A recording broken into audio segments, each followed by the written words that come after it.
Ganache sounds fancy, but it's actually one of the simplest and most useful things that you can make in baking.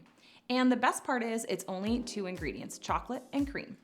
And it has so many uses in baking, from glazes to dipping fruit, frosting cakes. It's the easiest and most versatile baking recipe to learn. But of course, as simple as it is, there's things that can go wrong. So in today's video, I'm going to give you all my tips and tricks to make the smoothest, silkiest ganache ever. First, let's talk about chocolate. I always recommend real chocolate bars or wafers instead of chocolate chips.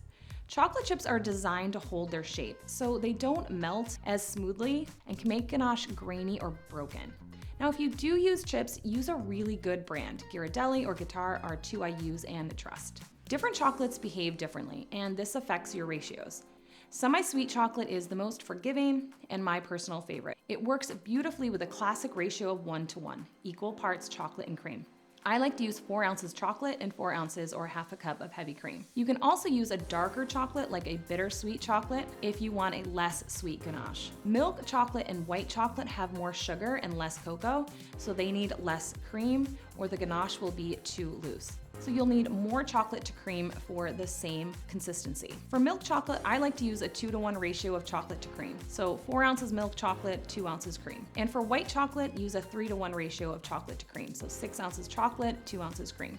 And as a general guide, darker chocolate can handle slightly more cream, while milk and white chocolate need slightly less. Now for the liquid, traditional ganache is made with heavy cream or heavy whipping cream. You can use other liquids like milk, half and half, coffee, or yes, even water, but heavy cream of course gives you the richest texture and what we're going to use today. Now before we start making anything, let's quickly talk about ratios and how they're used. A 1:1 ratio of chocolate to cream will give you a smooth, pourable ganache.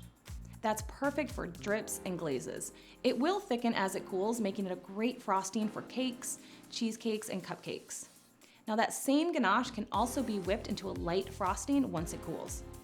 A 2:1 ratio, more chocolate than cream, makes a thick ganache. That's ideal for frosting cakes, filling layers, and my favorite use, turning into truffles.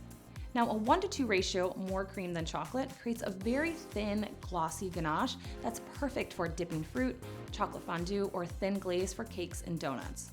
Now if you want something in between, you can use a 1:1.5 ratio, which will give you a glaze that's slightly thicker than a 1:2, but still very fluid. Now let's actually make ganache step by step. Start by chopping your chocolate into small, even pieces. This helps everything melt at the same rate and will give you a smooth ganache. Place the chopped chocolate into a heat-proof bowl and then heat your cream. You have two options: on the stovetop, which gives you more control, or in your microwave, which is the faster method. If you're using the stovetop, you can heat it over a medium heat. You want the cream hot but not boiling. Look for steam, not bubbles, aka what's called scalding.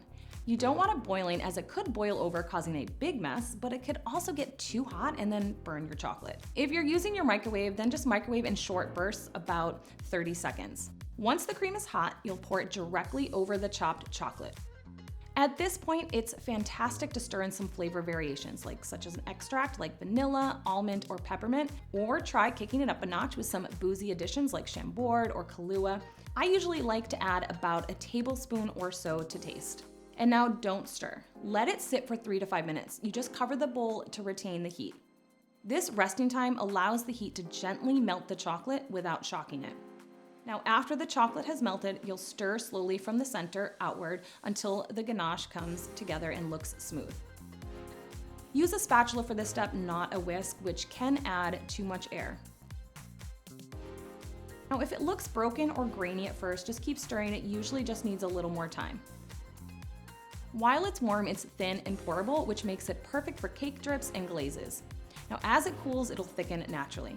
You can just cover the bowl with plastic wrap and let it cool at room temperature. Just make sure the plastic wrap touches the top of the ganache. Now once this ganache cools completely and becomes thick but still scoopable, sort of like peanut butter, you can turn it into a whipped ganache frosting. To do that, cover the bowl and let thicken at room temperature, and then with a hand mixer, or you can use a stand mixer on medium speed, until it lightens in color and texture and becomes fluffy and mousse-like.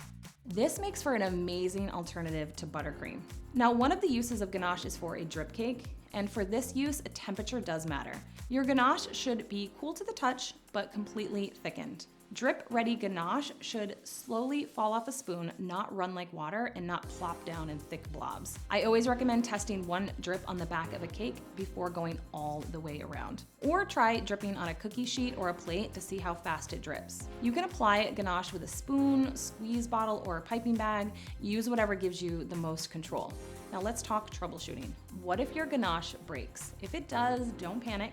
You can fix it a few different ways. You can try adding a splash of warm cream and just whisking to smooth and gently reheating it over a water bath, and then remove it from the heat and continue whisking it until it's smooth again.